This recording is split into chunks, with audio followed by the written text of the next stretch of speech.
दोस्तों आपके सामने है ये मेरा मिनिएचर गुलाब, यानी इसके जो फ्लावर्स होते हैं वो इस तरह से छोटे छोटे होते हैं, लेकिन फ्लावरिंग का अमाउंट बहुत ज़्यादा होता है। यानी अगर अच्छे से केयर किया जाए तो फूल पूरा पौधे पर पूरा भरा हुआ दिखाई देता है। इतने छोटे छोटे फ्लावर होते हैं, हालांकि इनमें सुगंध नहीं होती है। तो जैसे हाइब्रिड गुलाब होते हैं उनमें सुगंध नहीं होती है या बहुत कम होती है, तो उस तरह से ये मिनिएचर गुलाब है। मिनिएचर मतलब छोटे साइज़ का गुलाब। तो ठंड के महीने में इसमें फ्लावरिंग बहुत ज़्यादा होती है। तो एक बार जैसे अक्टूबर से शुरू करके और अप्रैल मई तक इसमें बहुत अच्छी फ्लावरिंग होती है। बरसात में थोड़ा कम हो जाता है फ्लावरिंग, और बरसात में ही गुलाब के पौधे को सबसे ज़्यादा केयर की ज़रूरत पड़ती है। लेकिन आज मेरा टॉपिक ये है कि अभी देखिए इसका सीज़न स्टार्ट हो गया है, तो गुलाब में ये मिनिएचर गुलाब को भी उसी तरह की रिक्वायरमेंट की ज़रूरत होती है जैसे देसी गुलाब जो सुर्ख लाल वाला होता है, तो उसी तरह से इसकी भी केयर की जाती है और कोई ज़्यादा डिफरेंस नहीं है। तो गुलाब में हमें क्या डालना है, यानी कैसे इसकी केयर किया जाए कि ये खूब पूरा फूलों से भरा रहे। तो आप देख रहे हैं कलियों की संख्या देखिए, इस तरह से कलियां काफ़ी संख्या में आ रही हैं। और जिस तरह से मैं केयर करता हूं बीच बीच में, तो मैं आपको वही चीज़ बताऊंगा, तो वीडियो पर बने रहें आप। तो सबसे पहले ये जो मिट्टी है इसकी थोड़ा सफाई कर देते हैं अच्छी तरह से। जो गुलाब का पौधा होता है जब वो ऐसे ही नहीं फूलों का राजा माना जाता है, बड़े ही नाजो नखरे वाले ये गुलाब होते हैं। तो साफ़ सफाई भी इसको काफ़ी ज़्यादा पसंद है। और दोस्तों गुलाब के संबंध में एक बात ये है कि ये पौधा जो है अपने पास किसी दूसरे पौधे को बर्दाश्त नहीं कर पाता है, इसलिए जब भी गुलाब का पौधा लगाया जाए तो उसके साथ कोई और पौधा ना लगाया जाए। तो सबसे पहला काम थोड़ा गमले की सफाई कर देते हैं। और आप गमले का साइज़ देख रहे हैं, लगभग 12 से 15 इंच का ये गमला है। तो ये जो गुलाब है इसके फूल तो छोटे होते ही हैं, कलियां भी छोटी होती हैं और पत्तियां नॉर्मल होती हैं, जैसे नॉर्मल गुलाब की होती हैं उस तरह से होती हैं।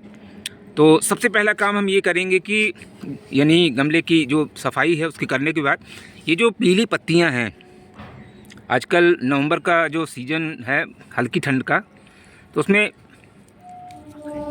पतझड़ टाइप का यानी ऑटम सीजन का असर दिखाई दे रहा है, यानी पत्तियां जो है वो पीली होकर के गिर रही हैं।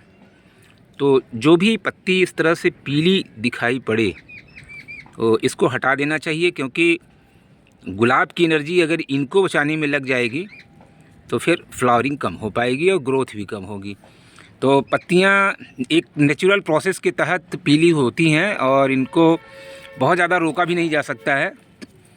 और जब किसी अन्य कारणों से ये पीली होती हैं तब उस कारण का निवारण करके हम पत्तियों को पीली होने से रोक सकते हैं। लेकिन अगर मौसम के कारण यानी जो नेचुरल प्रोसेस होता है उसके कारण अगर होती हैं तो फिर हम इसको बहुत ज़्यादा नहीं रोक सकते हैं। तो सब ये पीली पत्तियों को हटाने के बाद जो यहाँ पे जैसे कुछ सूखी डालियाँ हैं इनको भी हटा देना चाहिए। ये सूखी डालियाँ भी गुलाब की एनर्जी को खींचती रहती हैं, तो थोड़ा नीचे से इसको कट कर देंगे। ज़्यादा सूखी डालियाँ नहीं हैं इसमें, थोड़ी थोड़ी ऊपर की तरफ जो है वो दिख रही हैं। तो जो भी था मैंने हटा दिया है। यहाँ पर एक और दिख रहा है, इसको भी कट कर दूँ। ये गुलाब की जो कटिंग भी है वो भी नवंबर का महीना सबसे अच्छा रहता है, नवंबर और फरवरी का महीना। तो अब इसमें जो है थोड़ी सी गुड़ाई करेंगे। ध्यान रखें कि गुलाब के लिए बहुत ज़्यादा वाटरिंग न करें, पानी थोड़ा गुलाब को बहुत कम चाहिए। तो इसको जो है हल्की सी एक गुड़ाई, गुलाब को बहुत ज़्यादा गुड़ाई भी ना करें। जब आपको इसमें फर्टिलाइज़र डालना हो तभी इसकी गुड़ाई करनी चाहिए।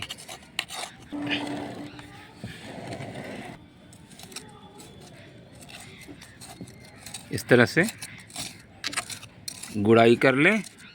और गुड़ाई करने के बाद जो फर्टिलाइज़र मैं डालूँगा आपको बताता हूँ। फ्रेंड्स, इसमें मैं 2 चीज़ डालूँगा और उसमें सबसे पहला तो ये देखिए क्या है, 1 मुट्ठी के बराबर हमें इसमें नीम खली डालनी है। ये गुलाब के लिए बहुत ज़रूरी है और बहुत कारगर है। तो एक, अगर आप मीडियम साइज़ का अगर गमला है आपके पास गुलाब का के पौधे का, तो 1 मुट्ठी के बराबर ये 1 महीने में 1 बार ज़रूर डाल दें। आप डालने को तो 15-20 दिन में भी डाल सकते हैं, लेकिन बहुत ज़्यादा अमाउंट में भी नहीं डालना चाहिए। और इसको आप बिल्कुल इस तरह से डाल करके और हल्की सी गुड़ाई कर दें ताकि ये नीचे तक बैठ जाए। एक बार हल्की सी गुड़ाई और कर दें।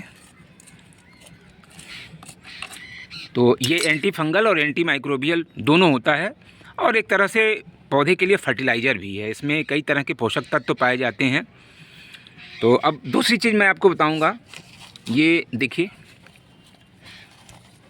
ये है जो कंडी होती है, गोबर की कंडी।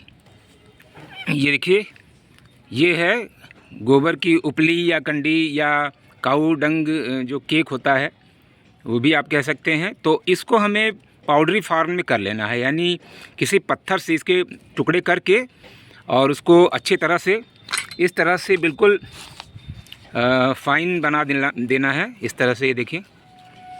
तो इसी को लगभग 2 मुट्ठी के बराबर ये भी आप 1 महीने में 1 बार डाल सकते हैं। तो बिल्कुल सूखा है ये। और दोस्तों, ये बहुत ही कमाल का है। मैं आपको बताऊं कि इसको आप अपने किसी भी गुलाब में इसी तरह से डाल करके देखिए, बहुत ही गजब का ये फर्टिलाइज़र है।